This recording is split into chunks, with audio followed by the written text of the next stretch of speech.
আসসালামু আলাইকুম বন্ধুরা, কিচেন অফ লাভ চ্যানেলে আপনাদের সবাইকে স্বাগতম। আজ আমি আপনাদের সাথে শেয়ার করব হাতের কাছে থাকা কিছু সহজ উপকরণ দিয়ে একটি দারুণ ড্রিঙ্কস। তো আমি এখানে ভ্যানিলা আইসক্রিম নিয়েছি, চিনি, গুঁড়ো দুধ এবং দুটো কলা স্লাইস করে কেটে নিয়েছি এবং নিয়েছি চকলেটটাকে আমি ভেঙে ছোট করে নিয়েছি। তো চলুন ড্রিঙ্কসটি রেডি করি।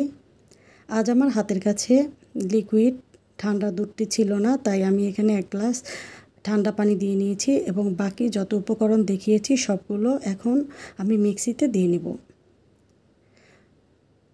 তো বন্ধুরা, যারা আপনারা আমার ভিডিওটি এখন দেখছেন তারা অবশ্যই একটি লাইক দিয়ে দেখা শুরু করবেন এবং আশা করি পুরো ভিডিওটি না টেনে দেখবেন।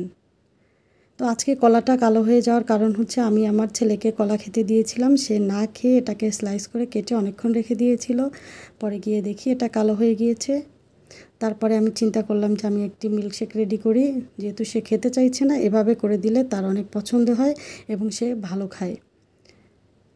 তো এই বাজে একটা গরমে আপনারা যদি আপনাদের বাচ্চাদেরকে এইভাবে একটি ড্রিঙ্কস বা মিল্কশেক তৈরি করে দিতে পারেন, তাদের কিন্তু খুবই ভালো লাগবে এবং রিফ্রেশিং লাগবে, এবং আমরা বড়রা যারা আছি আমাদেরও কিন্তু খুব একটা রিফ্রেশিং ড্রিঙ্ক হয়ে যাবে ঘরেই, খুব অল্প খরচে এবং অল্প সময়েই।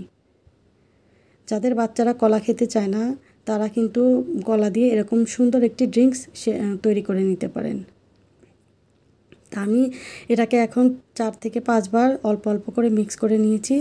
এটা যেহেতু এখন একটু ঘনটা আমার ছেলে খাবে না, যদি এটা আমরা খেতাম তাহলে এভাবে ঘনই রাখতাম।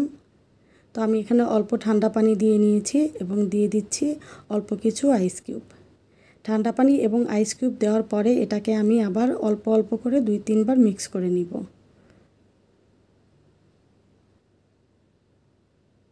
এই ড্রিঙ্কসটি কিন্তু অনেকটাই পুষ্টিগুণে ভরা, যেহেতু এখানে দুধ এবং বানানা দুইটাই আছে, এবং যা বাচ্চাদের বেড়ে ওঠাতে অনেক সাহায্য করে, কারণ বাচ্চাদের এই সময়ে আয়রনটা খুব বেশি দরকার, আর কলাতে থাকে প্রচুর পরিমাণে আয়রন। তাই যেসব বাচ্চারা কলা খেতে চায় না তাদের জন্য অবশ্যই ড্রিঙ্কসটি অনেক উপকারে আসবে। আমরা মায়েরা সবসময় চেষ্টা করি বাচ্চাদেরকে একটু ভালো রাখার জন্য। তো যেসব বাচ্চারা ফল খেতে চায় না তাদের জন্য ফলের বিভিন্ন ধরনের আইটেম এভাবে আমরা করে দিতে পারি। তো দেখেন, আজকে ড্রিঙ্কসটি আমার রেডি হয়ে গিয়েছে। এটা খেতে কিন্তু অসাধারণ পুষ্টিগুণে ভরা এবং রিফ্রেশিং। তো আশা করি আজকের রেসিপিটি আপনাদের অনেক বেশি ভালো লেগেছে। আমরা কিন্তু মাঝে মাঝে এভাবে তৈরি করি। তো আজকের রেসিপিটি আপনাদের ভালো লাগলে আমার চ্যানেলটিকে অবশ্যই সাবস্ক্রাইব করে দিবেন এবং পাশে থাকা বেল আইকনটি প্রেস করে দিবেন। এবং যদি আপনাদের কোনো একটু উপকারে আসে তাহলে আমার রেসিপিটি শেয়ার করে দিবেন। দেখা হবে পরবর্তী কোনো ভিডিওতে। ততক্ষণ পর্যন্ত ভালো থাকবেন। আল্লাহ হাফেজ।